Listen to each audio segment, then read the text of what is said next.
नमस्कार, स्वागत है आपका हमारे चैनल में। आज मैं आपको एक और नई खबर बताऊंगी कि क्या नया और हरियाणा के पंचायत चुनाव में घटित हो गया है और जिसके कारण इलेक्शन कब हो सकते हैं, इसकी डेट भी बताएंगे, एक्सपेक्टेड डेट। तो वीडियो को पूरा देखिए, चैनल को सब्सक्राइब कीजिए। हरियाणा में चुनाव होने की बजाय याचिका पर याचिका लगती जा रही है और अब एक और याचिका लग गई है ईवीएम के ऊपर।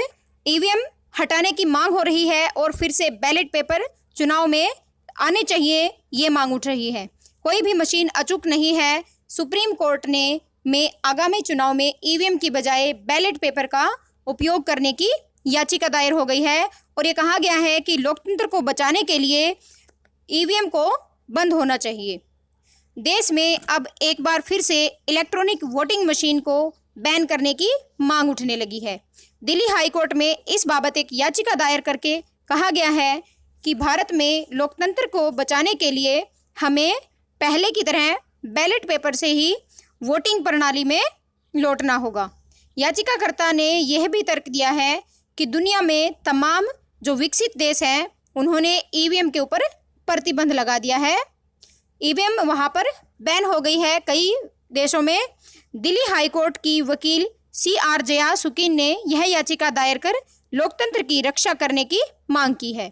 जया का कहना है कि यदि भारत में लोकतांत्रिक व्यवस्था को बनाए रखना है तो आने वाले सभी चुनाव में ईवीएम हटाकर एक बार फिर बैलेट पेपर से चुनाव कराने होंगे।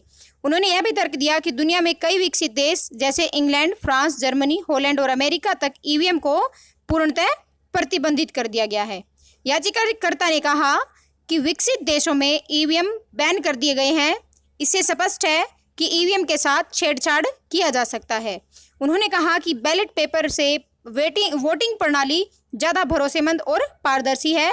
ईवीएम से छेड़छाड़ कर उसे हैक किया जा सकता है, लेकिन बैलेट पेपर पूरी तरह से पारदर्शी होता है और सुरक्षित होता है। जया ने भारतीय संविधान के धारा 324 का हवाला देते हुए कहा कि चुनाव आयोग द्वारा कराए जाने वाला चुनाव साफ सुथरा होना चाहिए और उसमें वोटर्स की सहमति भी होनी चाहिए। जी हाँ, अभी सभी वोटर्स जितने भी हैं वो सभी मांग कर रहे हैं। लगभग ये मांग पूरे भारत में ही उठ रही है कि ईवीएम बैन होनी चाहिए और हरियाणा में अभी चुनाव होने वाले हैं, वहाँ तो ये मांग उठी रही है। दिल्ली हाई कोर्ट में चीफ जस्टिस DN पटेल और जस्टिस ज्योति सिंह की डिवीज़न बेंच ने 3 अगस्त तक के लिए मामले की सुनवाई स्थगित कर दी है। बता दें कि ईवीएम को बैन करने की मांग देश भर में लंबे समय से होती रही है। विभिन्न राजनीतिक दलों से लेकर बौद्धिक वर्ग और तकनीकी जानकार लगातार ईवीएम प्रणाली पर शंका जाहिर करते रहते हैं। कई पोलिंग बूथों के हैरतअंगेज नतीजों ने भी ईवीएम को शक के घेरे में ला दिया है।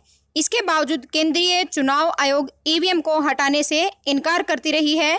ईवीएम हटाने के पीछे तर्क यह है कि मानव निर्मित मशीन को इंसान अपने हिसाब से चला सकता है, लेकिन चुनाव आयोग का दावा है कि ईवीएम को हैक नहीं किया जा सकता।